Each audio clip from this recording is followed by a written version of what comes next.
दोस्तों, मुझे पता है आप सब लॉकडाउन में बोर हो रहे हैं, तो मैं आपकी बोरियत दूर करने के लिए लाया हूँ hello app, India's leading social media platform. Hello app पे आपको मिलेंगे trending news, funny, educational, cooking, dance और भी बहुत सारे वीडियोस। इसके अलावा latest updates of your favourite celebrities. तो देर किस बात की है, अभी डाउनलोड करो हेलो ऐप और करें अपनी बोरियत का खात्मा।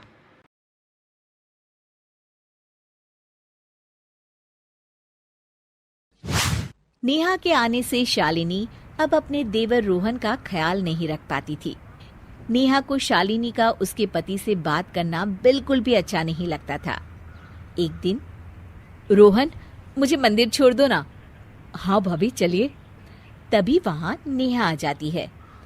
भाभी, आप ऑटो से चली जाइए ना, हम लोगों को तो लेट हो रहा है, हम चलते हैं। चलो रोहन। अरे, मंदिर जाने में सिर्फ 10 ही मिनट तो लगेगा, बाइक से ले चलना मुझे। सॉरी भाभी, आज आप मैनेज कर लीजिए प्लीज। शालिनी उदास हो जाती है। एक दिन नेहा अपनी सास के कमरे में उनका सामान रखवाने में मदद कर रही होती है। तभी उसकी नजर एक अंगूठी के डब्बे पर पड़ती है। वो उसे खोलकर देखती है तो उसमें सोने की बहुत ही सुंदर अंगूठी मिलती है।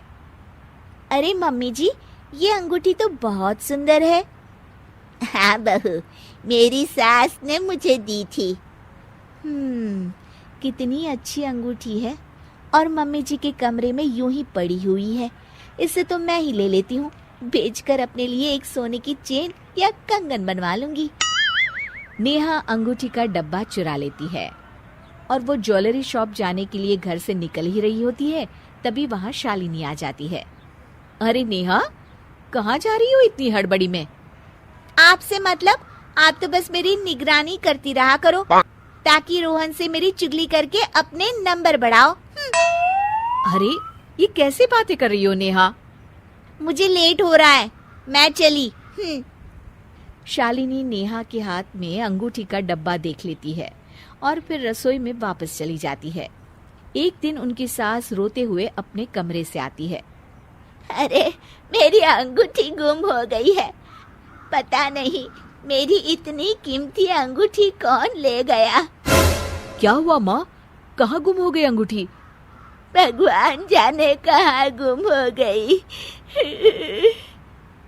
तभी शालिनी को याद आता है कि उसने एक पुरानी अंगूठी का डिब्बा नेहा के हाथ में देखा था। वो नेहा की तरफ देखती है तो नेहा के चेहरे का रंग उड़ा होता है। तभी वहाँ ज्वेलरी शॉप का मालिक आ जाता है। अरे मेहरा जी, आप यहाँ कैसे? नमस्ते बहन जी। अरे, आपकी छोटी बहू आई थी मेरे पास एक अंगूठी बेचने के लिए, और मैंने तो उसे पहचान लिया क्योंकि मैं भी तो आया था ना रोहन की शादी में। क्या है ना कि वो अपना बिल वहीं भूल गई थी, तो मैंने सोचा कि दे दूं। छोटी बहू, ये रहो बिल। अच्छा बहन जी, चलता हूँ मैं, दुकान भी खुली छोड़ कर आया हूँ ना। जौहरी की बात सुनकर नेहा के होश उड़ जाते हैं। सब उसकी तरफ गुस्से से देख रहे होते हैं। तभी शालिनी बोल पड़ती है। मम्मी जी, नेहा की कोई गलती नहीं है। दरअसल इसने वो अंगूठी मेरे कहने पर बेची थी। मैंने चुराई थी वो अंगूठी और इसे कहा था कि मेरी माँ की अंगूठी है तो बेच आओ इसे अच्छे दाम पर। सब ये सुनकर हैरान हो जाते हैं। बहू, मुझे तुझसे ये उम्मीद नहीं थी। भाभी, मैं सोच भी नहीं सकता कि आप ऐसा करोगी और आपने नेहा को इसमें फंसाया।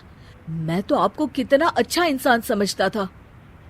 सभी अपने कमरे में चले जाते हैं और रोहन बहुत ही गुस्सा हो जाता है। भाभी ऐसा करेंगी, कभी मैंने सोचा भी नहीं था।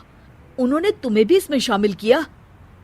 तब नेहा हिचकिचाकर कहती है, हाँ, अब क्या कर सकते हैं, इंसान का पता थोड़ी ना चलता है।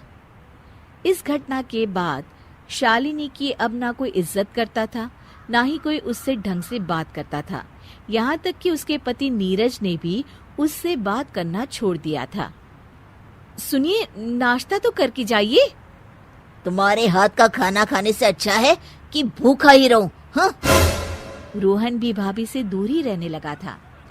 एक दिन वो मार्केट गया तो वहीं ज्वेलरी शॉप का मालिक उसे रास्ते में मिल गया। और रोहन, कैसे हो? घर पर सब ठीक ठाक? अब जी महाराज जी, सब ठीक है।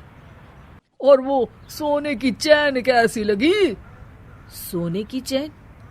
हाँ, वही छोटी बहू आई थी ना, उस अंगूठी के बदले चेन ही तो बनवाई थी उसने अपने लिए। पर भाभी ने तो कहा कि बस अंगूठी बेचनी थी। अरे नहीं नहीं, अंगूठी बेचकर चेन बनवा ली थी। आप बिल चेक करके देखिए ना, उसमें सब कुछ लिखा तो है। रोहन घर जाता है और नेहा से बिल के बारे में पूछता है। नेहा, वो जो मेहरा जी बिल देकर गए थे उसमें लिखा था कि तुमने कोई सोने की चेन बनवाई है हाल ही में। जरा मुझे बिल तो दिखाना। नेहा ये सुनकर घबरा जाती है। क्या रोहन, तुम मुझ पर शक कर रहे हो? अरे जो कहा है वो करो ना, चेन दिखाओ मुझे और बिल दिखाओ मुझे। नेहा घबराते हुए चेन दे देती है। रोहन उस चेन को लेकर कमरे से बाहर निकलता है और महाराज के पास जा रहा होता है। सुनो तो, कहाँ जा रहे हो मेरी चेन लेकर? महाराज जी से ये पूछने के लिए कि क्या ये वही चेन है जो अंगूठी से बनी है। नेहा रोने लगती है। हाँ हाँ, ये वही चेन है और मैंने ही वो अंगूठी चुराई थी। दीदी का इसमें कोई कसूर नहीं है। उसकी रोने की आवाज सुनकर सभी वहां आ जाते हैं। क्या तुमने अंगूठी चुराई और हमने बड़ी बहू को इतना सुनाया? सारी गलती इस नेहा की है। मुझे माफ कर दीजिए, मुझसे बहुत बड़ी गलती हो गई। रोहन अपनी भाभी के पास जाता है और उनसे माफी मांगता है। मुझे माफ कर दो भाभी, मैंने आपको कितना गलत समझा। सच जानने की कोशिश भी नहीं की कि आप तो ऐसा कर ही नहीं सकती। मुझे माफ कर दो भाभी। अरे कोई बात नहीं रोहन, तुम दोनों बच्चे हो अभी, बच्चों से तो गलती हो जाती है ना। मम्मी जी, आप भी माफ कर दीजिए इन्हें। पूरा परिवार एक बार फिर एक हो जाता है और रोहन और उसकी भाभी का अनमोल रिश्ता अब और भी मजबूत हो जाता है।